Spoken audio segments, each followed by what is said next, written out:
आपने नोट किया होगा कि दो बड़े फिल्म स्टार्स कभी भी अपनी अपनी फिल्में एक ही शुक्रवार को एक दूसरे के सामने रिलीज नहीं करते, क्योंकि इससे नुकसान दोनों का ही होता है। लेकिन उत्तर प्रदेश में अमित शाह ने अपनी चुनावी फिल्म हर बार वहीं रिलीज की जहां यूपी बॉयज मौजूद थे, यानी राहुल गांधी और अखिलेश मौजूद थे, और हर बार उनसे सामने से टक्कर ली। आपने देखा होगा, नोट किया होगा, बहुत सारी जगह ऐसी थी जहां पर जिस समय अखिलेश यादव और राहुल गांधी अपना रोड शो कर रहे थे, तो अमित शाह भी वहीं पर उसी दिन उसी समय अपना रोड शो कर रहे थे या रैली कर रहे थे, यानी उन्होंने सामने से टक्कर ली।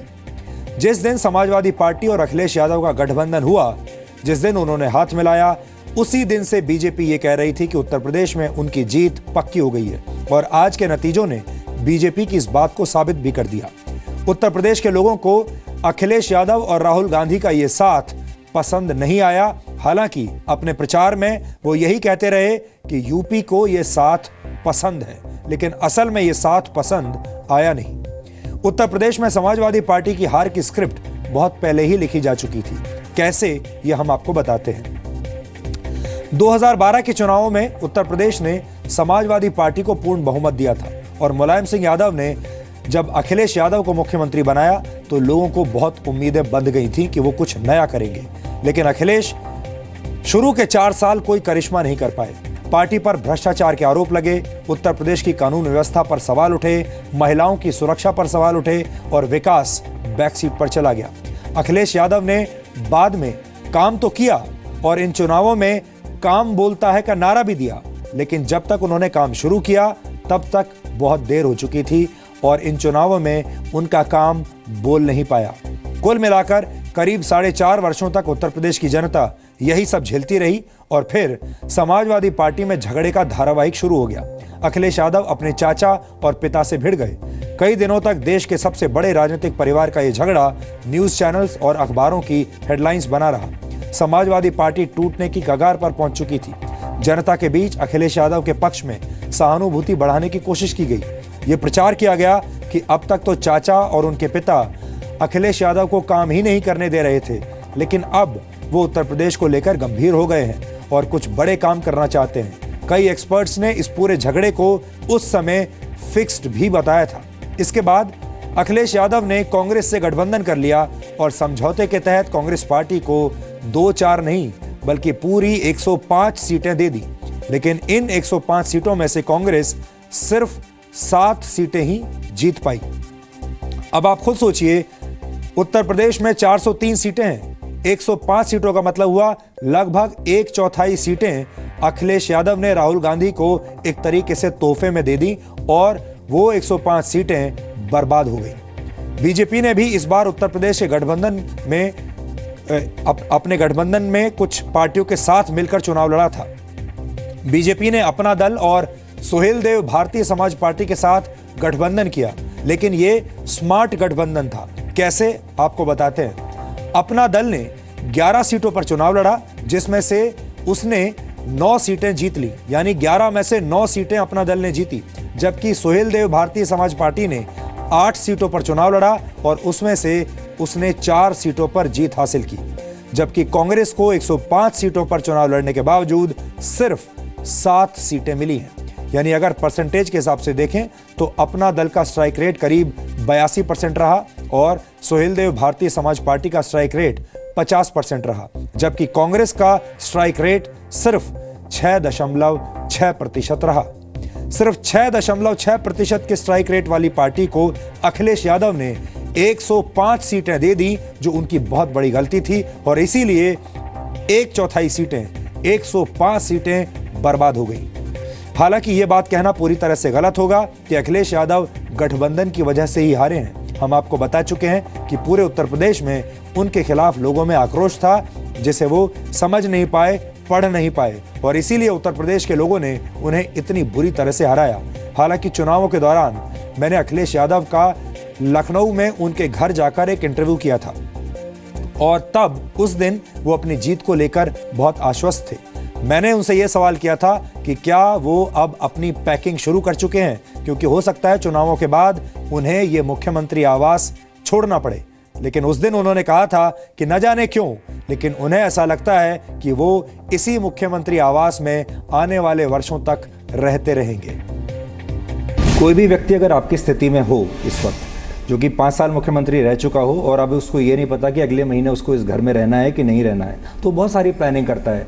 आप तो बड़े नेता हैं, आप तो राज्य के लिए प्लानिंग कर रहे होंगे, लेकिन हो सकता है आपकी पत्नी डिम्पल जी ये भी प्लानिंग कर रही हो कि भाई किसी पैकर वाले को पैकिंग के लिए, सामान के लिए पहले से स्टैंड बाय पे रखो, अगली बार कहाँ शिफ्ट करना है ये भी सोच के रखो।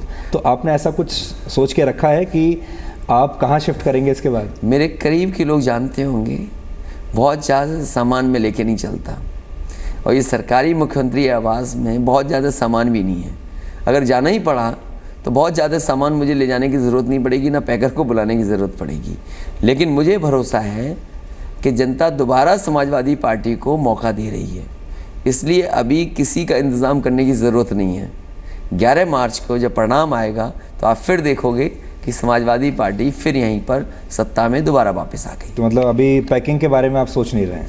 मैं सोच रहा हूँ पैकिंग करके और क्या चीज़ ले आऊँ क्योंकि 11 मार्च के बाद चीज़ें और लानी पड़ेंगी। अब मेरा केवल ध्यान ये है कि हम कैसे भी ये चुनाव जीत जाएं और जनता हमारा सहयोग कर दे, केवल इतना अभी दिमाग में है, इससे ज़्यादा मैं कुछ सोचना नहीं चाहता। अब उसके बारे में आप बात नहीं करना चाहते? बिल्कुल मैं सोचना नहीं चाहता। पर मैं असल में आपके लिए फ़ोटो लेकर आया था, ये देखिए। मैं देख रहा था और थोड़ी रिसर्च कर रहा था, तो ये फ़ोटो मैंने देखी। मेरे ख्याल से आप 16-17 साल के होंगे इसमें। हाँ बिल्कुल, तो बहुत पुरानी फ़ोटो है मेरी। हाँ, और मैं ये देख रहा था कि ये इस फ़ोटो में और आज में कितना फ़र्क आ गया है, आया है, नहीं आया है, संबंध क्या असहज हुए हैं, क्या आज भी आप उनके साथ ऐसे खड़े हो सकते हैं इसी प्रेम भाव से, और इसमें आप डरे हुए भी हैं उनसे। आप चुनाव के बाद देखोगे तो ऐसे ही मैं खड़ा दिखाई दूंगा नेताजी के साथ। 11 मार्च को ऐसे ही खड़ा दिखाई दूंगा, परिणाम जो भी हो। हमारी पार्टी का, कांग्रेस का, दोनों मिलकर के परिणाम अच्छा होने जा रहा है। इससे ज़्यादा खुश होकर के हम लोग खड़े दिखाई देंगे आपको। ठीक है अखिलेश जी, बहुत बहुत शुक्रिया हमसे बात करने के लिए। हमारी शुभकामनाएं, और हम चाहते हैं कि अगली बार जब मुलाकात हो आपसे तो इसी जगह मुलाकात हो। बिल्कुल, धन्यवाद। और मैं कहता हूँ अपने पूरे भरोसे के साथ कि अगली बार भी यही मुलाकात होगी। पता नहीं क्यों मेरा दिल कहता है कि हमें दोबारा ही मिलना है। अखिलेश यादव ने उस दिन मुझसे कहा था कि न जाने क्यों, लेकिन उनका दिल कहता है कि हमारी अगली मुलाकात भी वहीं मुख्यमंत्री आवास में होगी, लखनऊ में होगी। लेकिन मुझे भी इस बात का दुख है कि अब ऐसा नहीं हो पाएगा। अब अगली बार जब अखिलेश यादव से मिलना होगा तो उनके किसी और घर जाना होगा, मुख्यमंत्री आवास में वो नहीं मिलेंगे। उन्हें अपनी पैकिंग करनी होगी, मुख्यमंत्री आवास उन्हें खाली करना होगा। जैसा उन्होंने सोचा था, उनका दिल जो कह रहा था वैसा हुआ नहीं। दूसरी बड़ी बात यह है कि आपने देखा होगा, जब कोई पुत्र परीक्षा में फेल हो जाता है और फेल होने के बाद जब अपने पिता के पास जाता है तो पिता को गुस्सा आता है और पुत्र को अपनी हार पर कुछ शर्मिंदगी भी हो रही होती है। आज मुझे ऐसा लगता है कि अखिलेश यादव जब मुलायम सिंह यादव के पास गए होंगे या जब जाएंगे तो बिल्कुल उनकी वैसी ही स्थिति होगी, वैसे ही पुत्र जैसी स्थिति होगी जो स्कूल या कॉलेज के एग्जाम में फेल होकर आता है और पिता शायद उसे ये नसीहत देता है कि उसने पढ़ाई, होमवर्क ठीक से नहीं किया। गौर करने वाली बात यह भी है कि कांग्रेस ने प्रशांत किशोर को अपना चुनावी कैंपेन आउटसोर्स कर दिया था। आपने देखा होगा, ये एक नया फैशन शुरू हुआ है जब बड़ी बड़ी पॉलिटिकल पार्टियां और नेता अब अपने चुनावी कैंपेन को आउटसोर्स कर देते हैं। वो बाहर से कंसल्टेंट्स लेकर आते हैं जो उन्हें बताते हैं कि कब, कहां, कैसी नारेबाजी करनी है, कैसा चुनावी कैंपेन शुरू करना है। और कांग्रेस ने दूसरी बड़ी गलती ये की कि उन्होंने अखिलेश यादव को अपनी फ्रेंचाइजी दे दी। फ्रेंचाइजी का मतलब ये होता है कि कोई कंपनी अपनी फ्रेंचाइजी किसी दूसरी कंपनी को देती है, ये कहते हुए कि वो उनका चुनाव चिन्ह इस्तेमाल कर सकते हैं। यानी अखिलेश यादव कांग्रेस पार्टी का चुनाव चिन्ह इस्तेमाल कर सकते हैं। ऐसी एक तरीके की फ्रेंचाइजी राहुल गांधी ने अखिलेश यादव को दे दी थी और राहुल गांधी को यह गलतफहमी थी। इस गलतफहमी में उन्होंने ये किया कि कांग्रेस पार्टी का जो छोटा मोटा वोट बैंक है भी, वो अखिलेश यादव के वोट बैंक में ट्रांसफर हो जाएगा, लेकिन ऐसा हुआ नहीं। लेकिन अब राजनीति बिल्कुल बदल चुकी है। अब राजनीति ऐसी हो गई है कि प्रधानमंत्री को भी वोटों के लिए गलियों की खाक छाननी पड़ती है और तब जाकर वोटर अपना वोट देते हैं। मायावती की अगर बात करें तो उनकी सबसे बड़ी गलती यह थी कि उन्होंने इस बार 99 मुस्लिम उम्मीदवारों को टिकट दिया।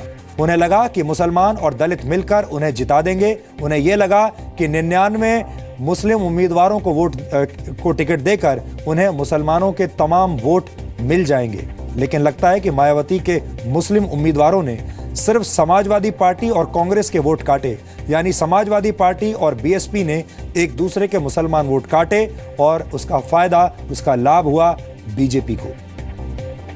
उत्तर प्रदेश में 20% मुस्लिम हैं और 21% दलित हैं और मायावती ने यह बड़ा आसान सा गणित बैठाने की कोशिश की और उन्हें लगा कि दलित तो उनके पास हैं ही, दलित उनकी तिजोरी में, दलितों के वोट बैंक बंद हैं, वो जिस दिन चाहेंगी उस तिजोरी को खोल सकती हैं, उस लॉकर को खोल सकती हैं और उनके उस लॉकर में अब मुसलमानों के भी वोट बैंक आ जाएंगे। लेकिन ये उनकी बहुत बड़ी गलतफहमी थी। असल में आज हम ये कहना चाहेंगे कि जितने नेता इस देश में ऐसे हैं जो ऐसा समझते हैं कि उनका वोट बैंक उनकी तिजोरियों में पड़ा है, उनका वोट बैंक उन्होंने लॉकर में ताले में बंद करके रखा है, ऐसा अब नहीं है। उत्तर प्रदेश की जनता ने इस बार ये बता दिया कि वो जाति, धर्म और तुष्टीकरण की राजनीति से ऊपर उठ गई है और अब किसी भी नेता की तिजोरी में या उसके लॉकर में उसका वोट बैंक बंद नहीं हो सकता। जैसा कि ये सर्वविदित है कि देश के 5 राज्यों में हुए विधानसभा आम चुनाव के आज जो परिणाम दिखाए जा रहे हैं, उनमें से खासकर उत्तर प्रदेश व उत्तराखंड राज्य के चुनाव परिणाम बहुत ही ज्यादा चौंकाने वाले हैं तथा किसी के भी गले के नीचे से उतरने वाले नहीं हैं।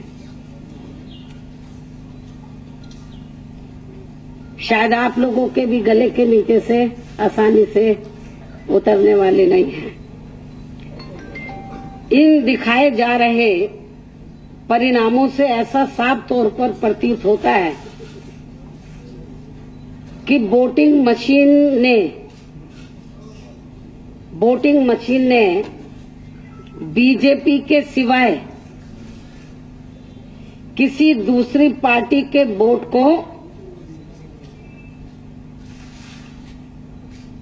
स्वीकार ही नहीं किया है, अधिकांश स्वीकार ही नहीं किया है, या फिर अन्य पार्टियों के वोट भी बीजेपी के ही खाते में चले गए हैं। मुस्लिम बाहुल्य इलाकों में भी ज्यादातर वोट बीजेपी को ही चले गए हैं,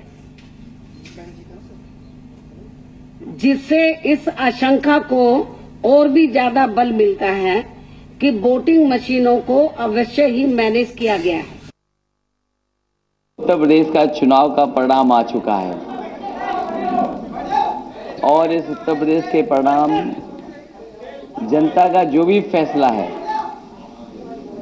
लोकतंत्र में हमें बहुत खुशी के साथ स्वीकार है। लगातार हम लोगों ने उत्तर प्रदेश को आगे बढ़ाने का काम किया है। सरकार से बाहर हैं हम। मुझे लगता है कि आने वाले समय में जो सरकार आएगी, समाजवादी सरकार से भी बेहतर काम करेंगे। हमारी सरकार से अच्छी सड़कें बनाएंगे, जनता और जो हर वर्ग के लोग हैं उनको ज़्यादा सुविधाएं देने का काम भी सरकार आने वाली करेगी। मैं इस समय आपका भी धन्यवाद दूंगा कि चुनाव में आप और हम लोग जगह जगह मिलते रहे। आपकी वजह से हमारी बातें भी पहुंचती रही जनता को तक। मैं एक बार फिर जनता को बधाई देता हूं कि उन्होंने जो निर्णय लिया है, लोकतंत्र में यही निर्णय होता है, हम उस निर्णय को स्वीकार करते हैं। मुझे खुशी इस बात के साथ कि कांग्रेस के साथ गठबंधन रहा, 2 युवा नेता साथ आए और गठबंधन आगे भी रहेगा। बहुत बार आप चूक कर जाते हैं और इसलिए मैंने उस चूक की पूरी जिम्मेदारी ले ली। अभी लगता है कि मोदी जी का हनीमून पीरियड चल रहा है, अच्छी बात है, लोग भ्रम में रहें, देखें, अच्छी बात है। तो राहुल जी का कौन सा पीरियड चल रहा है? हम स्ट्रगल कर रहे हैं, हमारा संघर्ष का पीरियड है और हम संघर्ष में नेता के साथ हैं और लोगों का भला जिसमें है वो अच्छा है।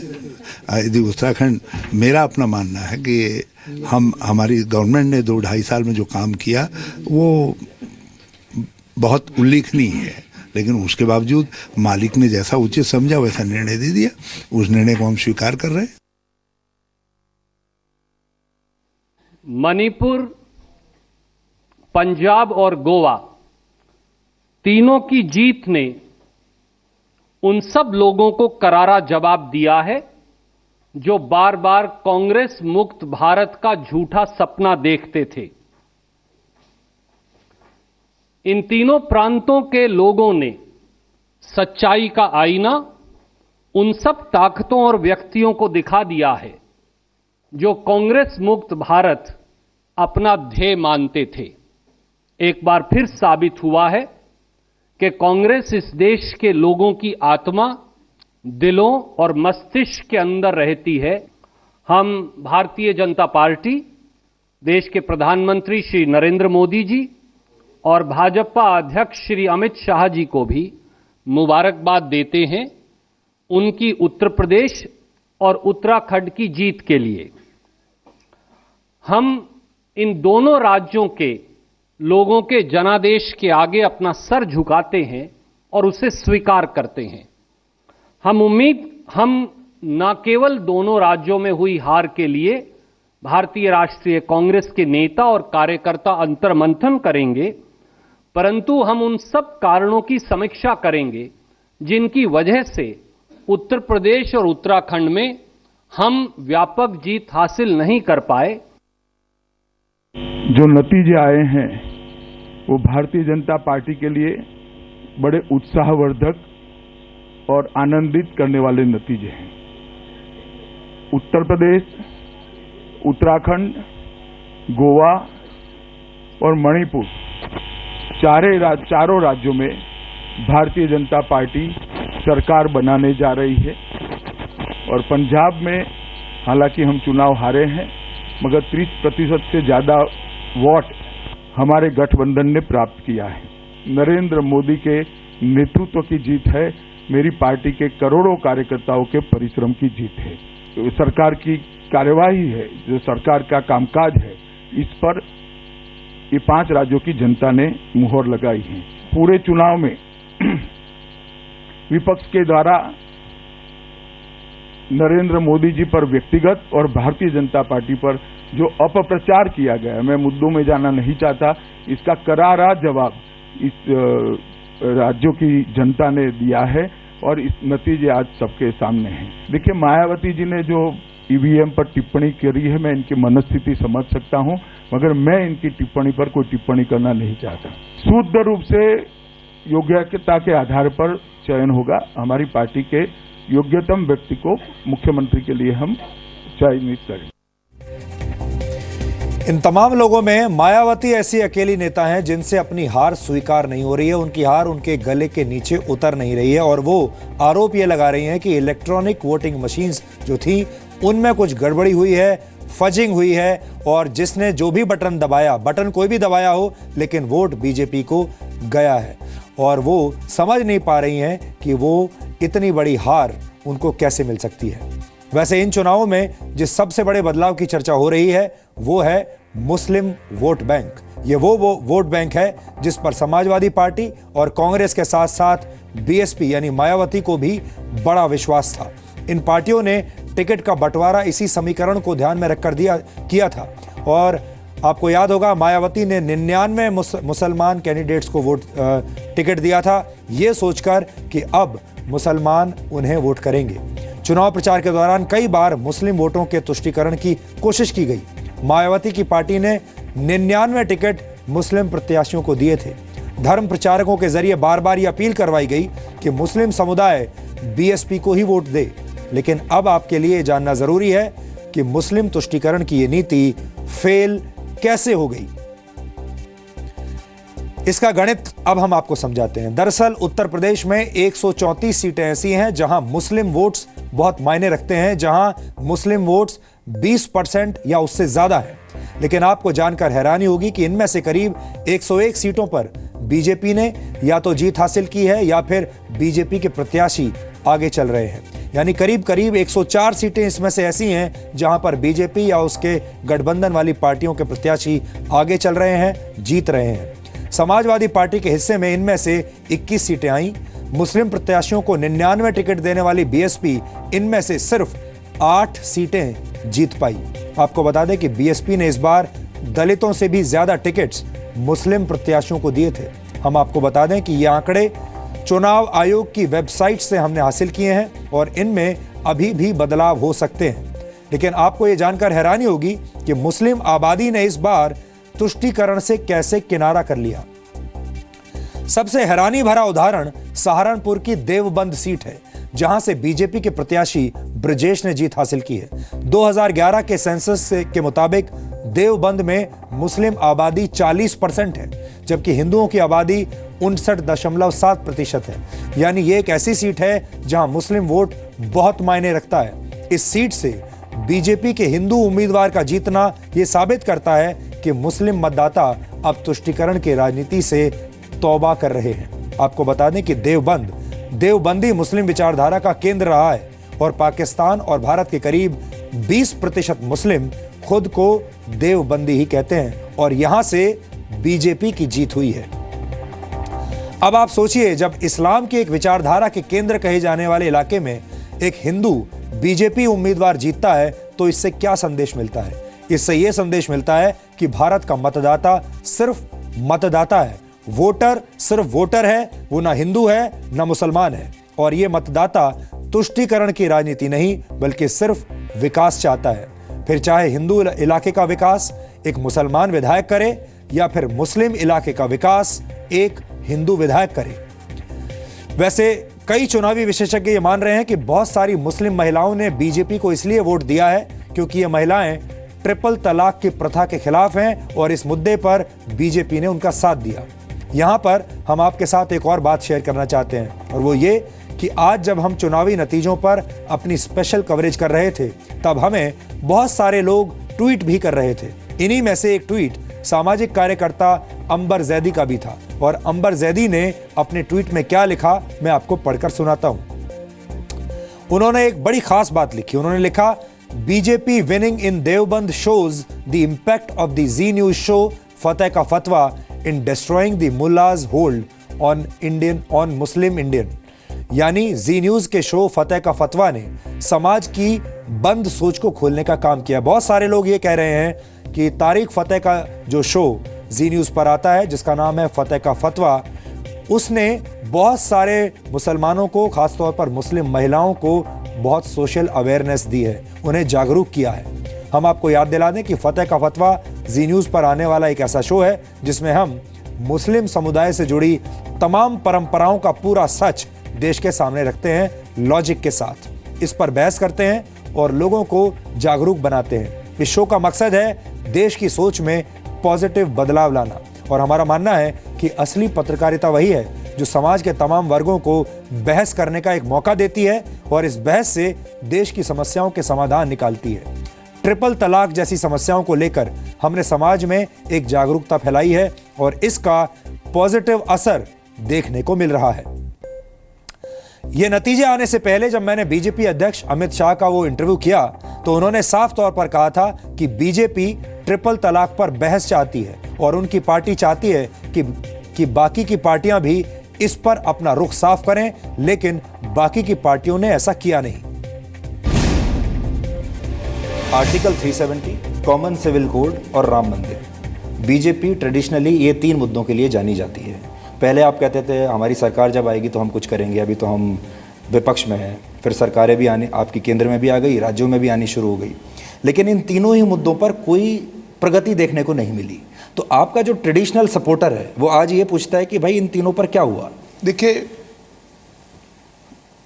आप एकदम एपरेंट एनालिसिस कर रहे हैं। ये तीनों वैचारिक मुद्दे हैं। अभी सुप्रीम कोर्ट में एक केस पहुंच गया ट्रिपल तलाक पर। हमने स्पष्टता से स्टैंड लिया है कि इस देश की मुस्लिम महिला को भी अपने अधिकार के लिए लड़ने का अधिकार है और हम ट्रिपल तलाक के मुद्दे पर देश की मुस्लिम महिलाओं के साथ हैं। ट्रिपल तलाक जायज़ नहीं होना चाहिए। हमने हमारा पक्ष बोल्डली सुप्रीम कोर्ट के सामने रखा है, ऐसा नहीं है। और मैं मानता हूं कि मुस्लिम महिलाओं में बहुत बड़ी चर्चा है इस चीज की। सिर्फ सपा, बसपा और कांग्रेस को चाहिए कि वो अपना स्टैंड स्पष्ट करे ट्रिपल तलाक पर। इतना बड़ा चुनाव हो रहा है, आपने अभी अभी बताया कि 18% या 19% मुसलमान है, मगर ये तीनों पार्टियां ये कहती ही नहीं है कि ट्रिपल तलाक के बारे में उनका क्या मानना है। और अब बहुत संक्षेप में आपको बाकी राज्यों का चुनावी हाल बताते हैं, वहां क्या हुआ। सबसे पहले उत्तराखंड की बात करते हैं, जहां बीजेपी ने कांग्रेस को बुरी तरह से हराया। उत्तराखंड में बीजेपी को 57 सीटें मिली, जबकि कांग्रेस को सिर्फ 11 सीटें मिली, जबकि अन्य के खाते में 2 सीटें आईं। उत्तराखंड में बीजेपी की ऐसी लहर चली कि मुख्यमंत्री हरीश रावत अपनी दोनों सीटों पर हार गए। उत्तराखंड में अब तक के चुनावों में बीजेपी की यह सबसे बड़ी जीत है। बीजेपी को उत्तराखंड में करीब 47% वोट मिले। हालांकि कांग्रेस को भी करीब 34% वोट मिले, लेकिन कांग्रेस को मिले वोट सीटों में कन्वर्ट यानी तब्दील नहीं हो पाए। पंजाब की बात करें तो वहां के वोटर्स ने कांग्रेस को चुना है और इसके साथ ही आम आदमी पार्टी के संयोजक अरविंद केजरीवाल का एक राष्ट्रीय नेता, नेशनल लीडर बनने का सपना चूर चूर हो गया, क्योंकि आम आदमी पार्टी के सभी नेता पंजाब में दिल्ली जैसी जीत का सपना देख रहे थे। अरविंद केजरीवाल खुद पंजाब का मुख्यमंत्री बनने का सपना देख रहे थे, बड़े बड़े दावे कर रहे थे। यहां तक कि तमाम एग्जिट पोल्स में भी आम आदमी पार्टी की 50 से ज्यादा सीटें बताई जा रही थी, लेकिन उन्हें मिली सिर्फ 20 सीटें। कांग्रेस को सबसे ज्यादा 77 सीटें मिली। पंजाब में कैप्टन अमरिंदर सिंह का सिक्का चला है और जनता ने उनके नाम पर कांग्रेस को वोट दिया है। इसके 2 कारण हो सकते हैं। एक तो ये कि बादल की सरकार से जनता इतनी परेशान और त्रस्त हो चुकी थी कि उन्हें बदलाव चाहिए था। बादल की सरकार 10 साल से चल रही थी और सरकार के खिलाफ जनता में काफी रोष था, और जिसको कहते हैं कि एंटी इनकम्बेंसी वेव इतनी स्ट्रांग थी कि जो भी दूसरी पार्टी जनता को नजर आई सामने, जनता ने उसे वोट दे दिया। अकाली दल और बीजेपी का गठबंधन वहां हार गया। हालांकि इस गठबंधन ने उतना बुरा प्रदर्शन नहीं किया जितनी पहले एग्जिट पोल्स में आशंका जताई गई थी। और अब यह भी कहा जा रहा है कि अगर पंजाब में बीजेपी ने अकेले चुनाव लड़ा होता तो शायद तस्वीर दूसरी होती। लेकिन पंजाब से सबसे बड़ी जो बुरी खबर है वो है आम आदमी पार्टी के लिए। इस चुनावी महाभारत में नवजोत सिंह सिद्धू सबके गुरु साबित हुए, सबसे स्मार्ट साबित हुए। उनका बीजेपी छोड़कर कांग्रेस में आने का फैसला बिल्कुल सही रहा, सटीक रहा। उन्होंने सही बॉल को चुना और उस पर छक्का मार दिया। अब नवजोत सिंह सिद्धू पंजाब के डिप्टी चीफ मिनिस्टर बन सकते हैं। आपको याद होगा केजरीवाल ने नवजोत सिंह सिद्धू को मुख्यमंत्री पद का उम्मीदवार बनाया अगर होता, क्योंकि आपको ये याद होगा कि सिद्धू सबसे पहले केजरीवाल के पास गए थे और आम आदमी पार्टी ज्वाइन करना चाहते थे, लेकिन तब वो ऐसी उम्मीद करते थे कि केजरीवाल उन्हें मुख्यमंत्री पद का उम्मीदवार बनाए। लेकिन ये होता कैसे, क्योंकि केजरीवाल तो खुद मुख्यमंत्री बनना चाहते थे। लेकिन अब ऐसा लगता है कि अगर केजरीवाल ने सिद्धू को मुख्यमंत्री पद का उम्मीदवार बना दिया होता तो शायद आम आदमी पार्टी की स्थिति आज के मुकाबले बहुत बेहतर होती। लेकिन खुद मुख्यमंत्री बनने के चक्कर में केजरीवाल ने पूरा की पूरा पंजाब राज्य गंवा दिया। अब गोवा के चुनावी नतीजे बताते हैं। गोवा की जनता ने खंडित जनादेश दिया है। गोवा में कुल 40 विधानसभा सीटें हैं और 40 विधानसभा सीटों में से सरकार बनाने के लिए 21 सीटें चाहिए, लेकिन यह आंकड़ा किसी भी पार्टी को अभी तक नहीं मिला है। गोवा में कांग्रेस को 17 सीटें मिली, दूसरे नंबर पर बीजेपी जिसने 13 सीटें जीती। लेकिन गोवा में सत्ता की असली चाबी निर्दलीय और छोटी पार्टियों के विधायकों के हाथ में है। इन्हें कुल मिलाकर 10 सीटें मिली हैं। गोवा में पिछले 5 वर्षों से बीजेपी की सरकार थी।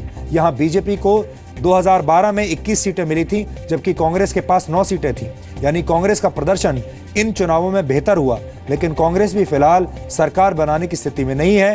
कांग्रेस को 8 सीटों का फायदा हुआ है तो बीजेपी को 8 सीटों का नुकसान।